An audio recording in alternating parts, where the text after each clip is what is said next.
I've always been super interested in paranormal activity, mythology, mysticism, but that completely changed when I moved to Joshua Tree, California.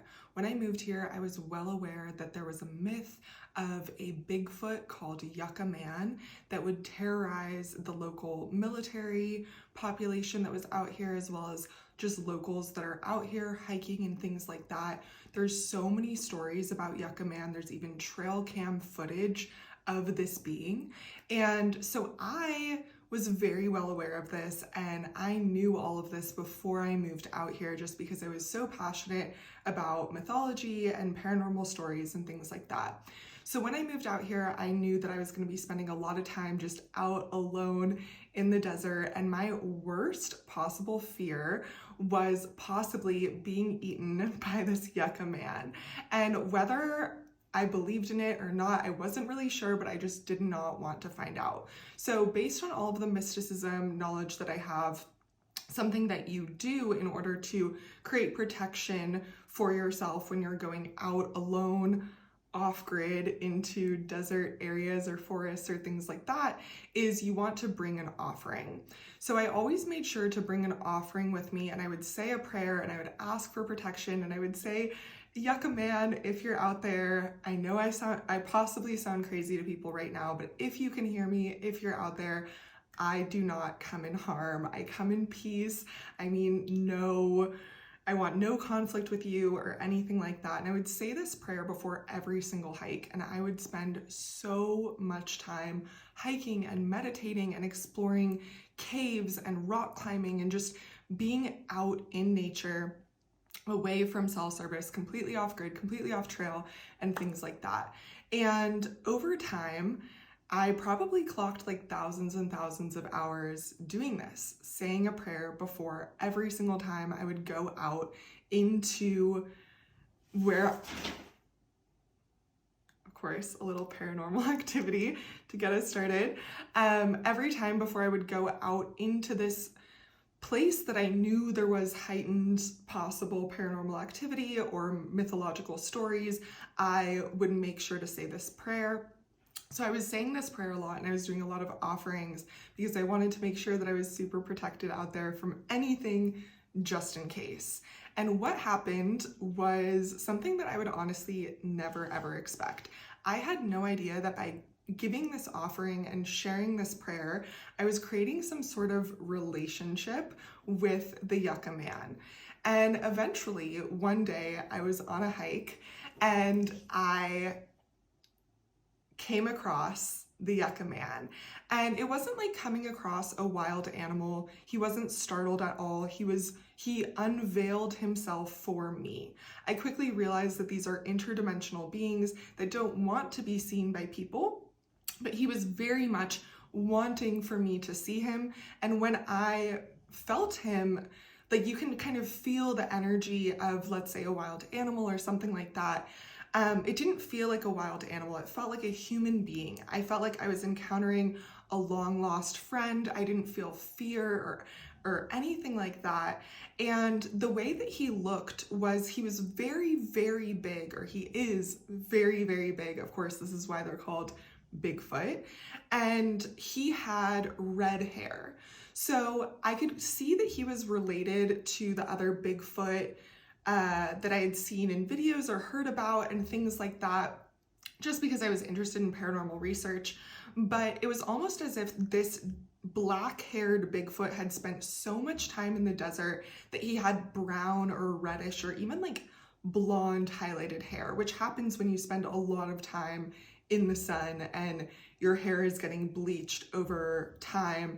And maybe it's because of genetics or something like that, but he definitely had very, very light hair, and he was very large and muscular, and he had this powerful energy and this powerful aura about him.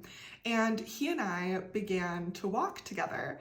We actually started hiking together and just hanging out as friends.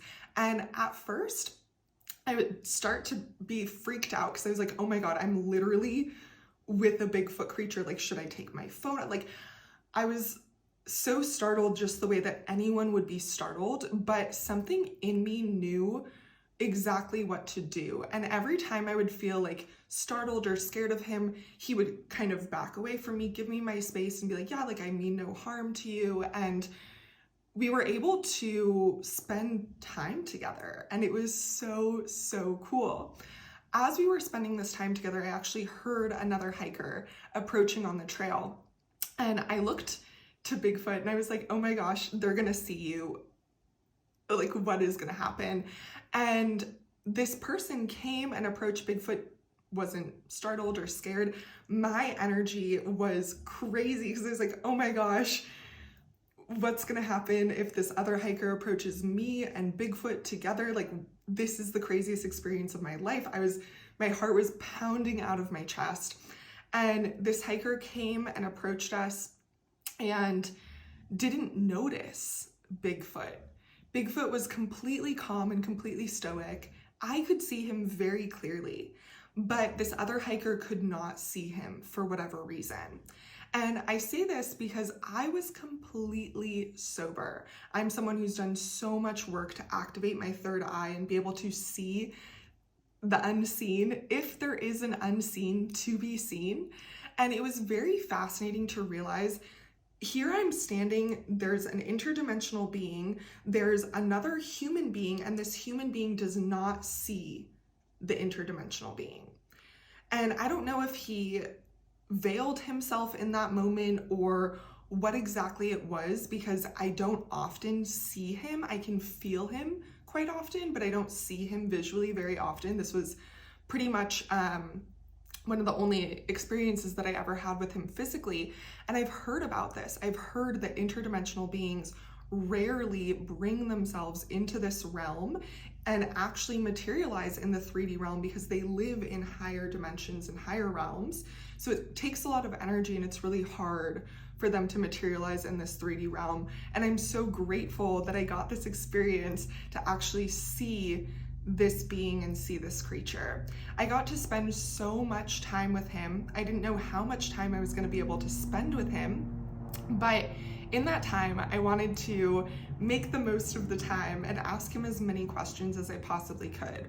So I asked him so many questions, and I learned so much information about lost history, about humans, about religion, about so many different things. It literally took me years to actually digest and understand the conversation that we had and be able to now share it with you here today. One of the questions that I asked him was, do you want to be called Bigfoot or Yucca Man, or do you care what you're called by us humans?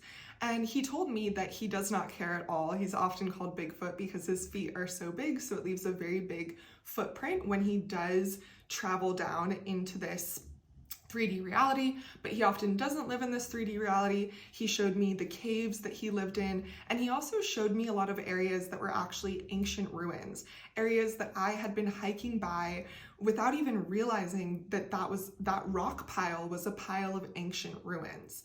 So that was so fascinating to me that he really wanted to show me what the desert looked like 20,000, 30,000 years ago. I asked him why he was alone, why he was outside of society, and why he revealed himself to me.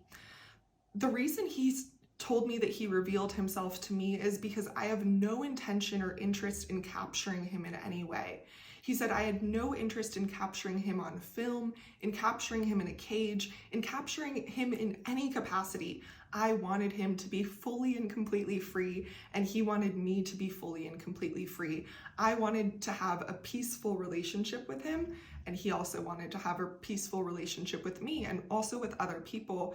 But it turns out that much of this knowledge of how to have peaceful and symbiotic relationships with interdimensional creatures has been lost over time.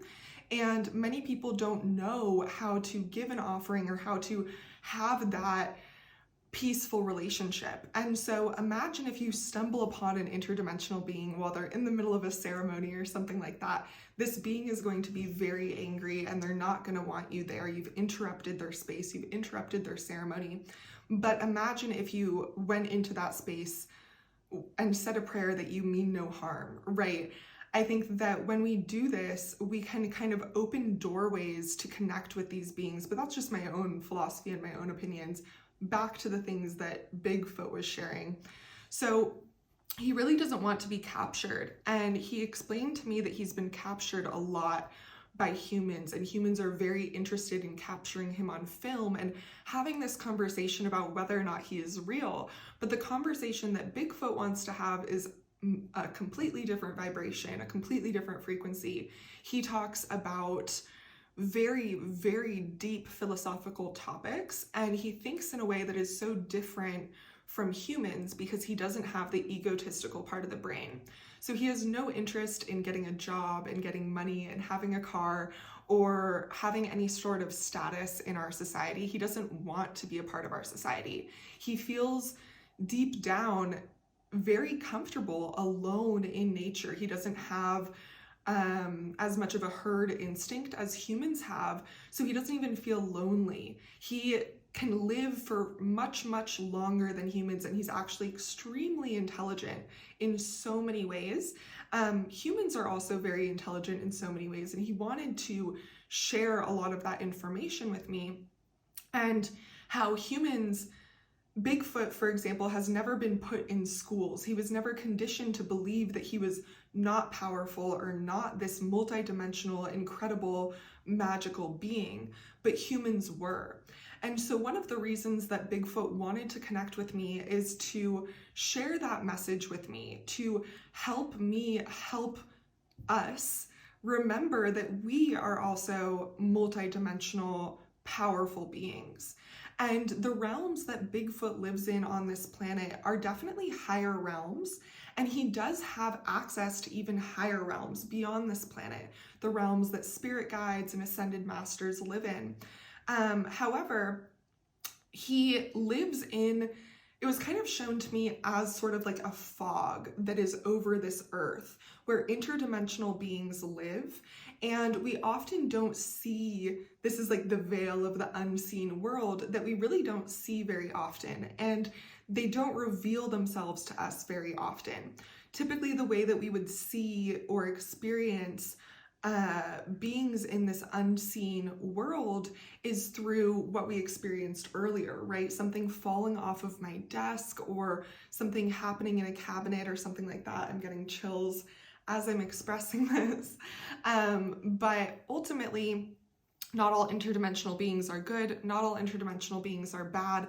But I was very, very surprised by just how much fear stories were living inside me about Bigfoot and how much fear there is about this being, and the contrast of actually meeting this being and having it honestly be magical. I was crying tears of joy just with the amount of knowledge and wisdom and kindness. And ever since that encounter, I've felt like this being is protecting me in a way. I feel that we connect when I'm out in nature. Sometimes I know the regions that he lives and where he resides.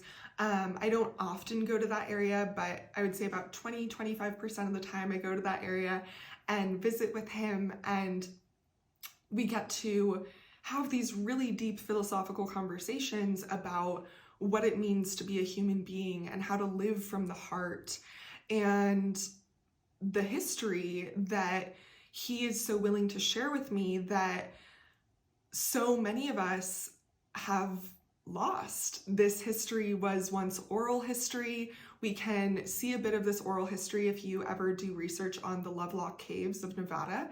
You can actually go there and witness history of giants and Bigfoot with your own eyes. And then this oral history is also all throughout the ancient native tribes of North America, all the way into Catalina, all throughout California, Arizona, the Southwest. All these different tribes had myths about giant red-haired or blonde-haired beings. And what if this Bigfoot is the last remaining one of these beings? Or I don't know. I'm someone just like you trying to figure all of this out. I have no idea why this information was shown to me, but I know that it was shown to me not for me to keep it a secret, but to share it with you and to share it with the world. Because if Bigfoot could share a message with you, it would not be to look for him out in the forest and out in the desert. It would be to look for him within our hearts. We have this collective consciousness that we all share. Interdimensional beings like Bigfoot that don't feel loneliness, that feel stoic, that feel safe and secure on this planet. They are within us the same way that we are within them. Beings that have our best interest in mind, however religious you are, angels, think of the most amazing person on this planet that you can possibly think of. We share a collective consciousness with them. And so Bigfoot doesn't want us to try to go out and capture him in the world on photo or something like that and try to prove it to another person. Bigfoot wants us to be able to create psychological safety and emotional intelligence and connection with our ancestral wisdom so that we can reach our highest potential in this lifetime, which he told me is called self-actualization. And this is a process that used to be natural for all humans, but over time, this process, for whatever reason, we've forgotten this process. We've forgotten the rituals, we've forgotten the prayers, we've forgotten that interdimensional beings exist. We start to argue with each other about Bigfoot. When I look up Bigfoot comments or Bigfoot videos, one of my favorite things is reading all of the comments. Of course, seriously, one of my favorite hobbies of all time, because there's always comments on there saying, I saw Bigfoot last night, but it was just my stepmom. She forgot to shave her legs or something like that. And I love those comments. I love how funny us humans are. But we also can take Bigfoot seriously, and not in a way of trying to capture him, but in a way of trying to connect with our own inner nature, our own ancestors, the beings that make up our consciousness and our psychology. It is so magical when we're able to do this. And I have absolutely changed my life since this experience, 100%. I have pretty much dedicated my life fully to what I would call astral traveling in ancient sites, off-grid, desert sites, national parks and things like that, and trying to connect with the trees, the rocks, and asking them the stories of these places. If they have any stories that they can tell me that maybe we haven't been shown up until now or have been lost from our oral history or lost from our history books. There were so many book burnings throughout the colonization and education process in our country and in these areas, and so much knowledge that was lost. So I've been on this quest of my own to uncover this knowledge for myself and to share that with you. And honestly, it is scary and it takes a lot of courage, and even sharing this information sometimes with friends or family members saying, yeah, I talked to Bigfoot today, they will give me a double take or be like, what? You sound like a crazy person. Were you on drugs or something like that? And I know it sounds crazy for sure. I know that it's very unusual, and not all of us have such deep and profound paranormal experiences, but for those of us that do, I think that it's really important to not have shame about sharing these experiences, even if it's crazy, even if it's unexplainable, even if you're the only person that you can find who's ever experienced anything similar. It's really important to share, this is what happened in my consciousness. This is what happened in my hike or on my day or in my walk. And I've shared this so often with my own students. I share astral travel information and channeled information in classes and virtual sessions and things like that. And in that space, I've had so many people ask me how I have the courage to share this information. And honestly, it takes a lot of courage. I've had people ask me if I'm schizophrenic or what exactly I'm experiencing. And I can say that overall, I feel the healthiest that I've ever felt in my mind, my body, and my soul. And it was when I felt the healthiest that I've ever felt, and I've continued to feel that way since then. It was when I felt that way that I truly met Bigfoot and started to have even more profound paranormal experiences. Throughout my life, I haven't been healthy all the time. I experienced chronic pain, chronic illnesses, and things like that. And I've been on this deep quest to be the healthiest version of myself mentally, emotionally, energetically, spiritually, in my relationships, in every single possible way. And I definitely don't feel that there's anything crazy about me or wrong with me, but I know that I'm very unusual from other people, and I know that the experiences that I have are very unusual and can kind of take people aback because they are so unusual when I share them. So that being said, I guess maybe this is a disclaimer that, like, yes, I share unusual things over here in this neck of the woods in this little corner of the interwebs, but I think that it's really important because throughout history, women have been sharing stories like this since the beginning of time. And over time, with colonization, with the evolution of fact checkers and things like that, these stories have been canceled out. People like me have been canceled because we're sharing things that don't have evidence. I didn't take a photo of him. I didn't take a video of this experience. So maybe I'm just making it all up. But the truth of the matter is that this type of energy is actually hostile. It shuts down our conscious exploration and our imagination and our conscious exploration and our willingness to believe that maybe there's something out there. Maybe there is an interdimensional layer of the earth. Maybe there are angels that are telling you that you are amazing and you're going to receive everything you desire in this lifetime. Who does it hurt for us to believe that, for us to share that, for us to experience that? So if you're open to being open-minded, to conscious exploration, to learning how to astral travel or listening to astral travel stories like this, then I am so, so happy that we've found each other in this big, giant world. I have been creating content for over 10 years, and over the years, my stories have gotten on all different sides of the internet and all different places. And if you are resonating and understanding the things that I'm saying here in these deep esoteric topics that are so, so freaking fascinating, then please comment below and make sure that you give me a follow so that we can be friends and expand this community of consciousness and conscious explorers. And thank you for all the work that you've done in your life to being open to these really fun and cool stories. I sometimes share these stories and people are like, oh my gosh, that's not real, that's harmful, that's scary for you to share that or something. And I completely respect, and I think everyone's experience is valid.